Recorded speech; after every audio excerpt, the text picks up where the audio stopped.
But Jimmy, go back to the story quality because it's actually not that different.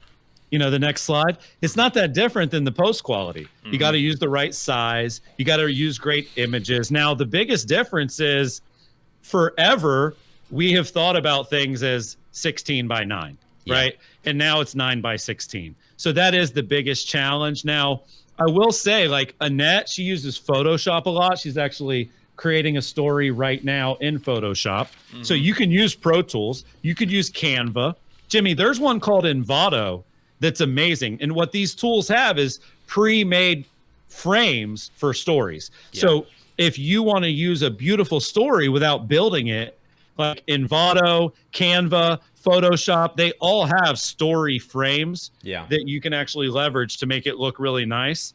But it does go back to the same concept of great image, great embellishment, great caption. And then go to the next slide, Jimmy, which is the calls to action. It's not that different. Like if you don't have swipe up, which you don't, you can't say swipe up on all your stuff. So you might have to say DM me for details. You might have to say link in bio, right? Which is fine. But if you have over 10,000 followers, your call to action in your story can be to swipe up. And by the way, these are two really cool pro tips. If you're doing Instagram TV, which we're going to cover here in a second, you can do swipe up to that right now, no matter how big your following is. So if you do an Instagram TV video and then you do a story for it, swipe up to that works for everybody right now. People don't know that. The other thing people don't know is you can pay to get swipe up.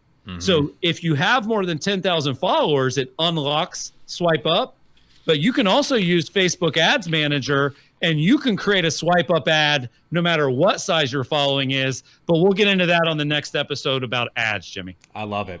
So so when we talk about stories, you're talking about number one, 10x the consistency. You gave a bunch of examples of how to do that. You talked about specifically some of the ideas around quality. And then the calls to actions are similar to what you described with the post. Link in bio, swipe up obviously is unique for IGTV or people for over 10,000 followers. And then obviously, as you keep saying, everything goes down to the DM, which is DM me for the details of this.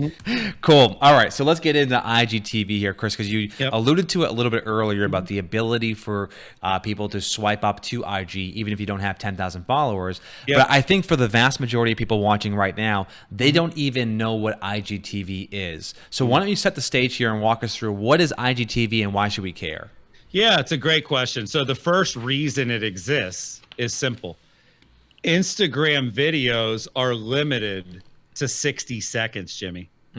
So when you do a video in a post, you can only do 60 seconds. Now, there's ways to get creative. You could do a carousel of them, right? Yeah.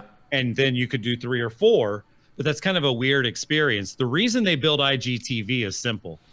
There are literally 2 places on the internet right now where people watch a boatload of video. 1, YouTube. 2, Facebook. But if you think about it, Jimmy, the way that we watch videos in those 2 places is very different. On Facebook, we watch a lot of lives like this. But if it's a long video on Facebook, it usually doesn't get a good retention rate because you got notifications going off. You got all these groups you're in. You know what I'm saying? So it's very distracting. So Facebook Live is great.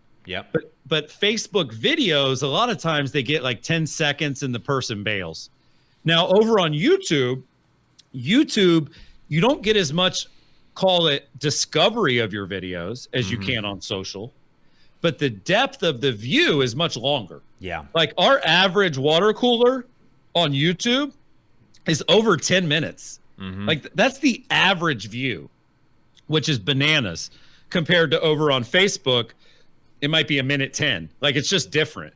And so what Instagram's doing with IGTV is they're creating a third place worth putting your videos. But they're doing it in a clever way so that you get that sort of YouTube depth, right? You get the YouTube length of view. You get the YouTube, what I would call retention rate. But you get the social discovery rate.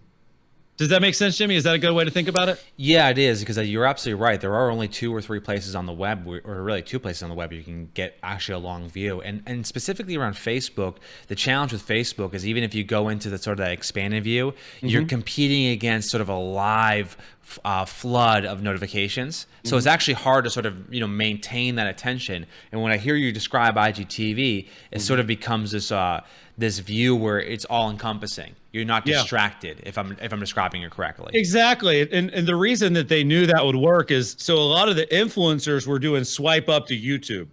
I gotcha. And so what the influencers were able to figure out is that when we do swipe up to YouTube, people watch a lot of the video.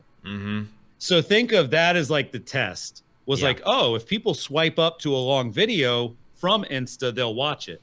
So then it's like, okay, well, how do we get them to swipe up and stay, not swipe up and leave? That was it. So that's IGTV. So if you are doing video as a consistent part of your marketing strategy, you should simply check the IGTV box. If you're going to post something on YouTube and post it on Facebook, Instagram TV is another place you have to post it.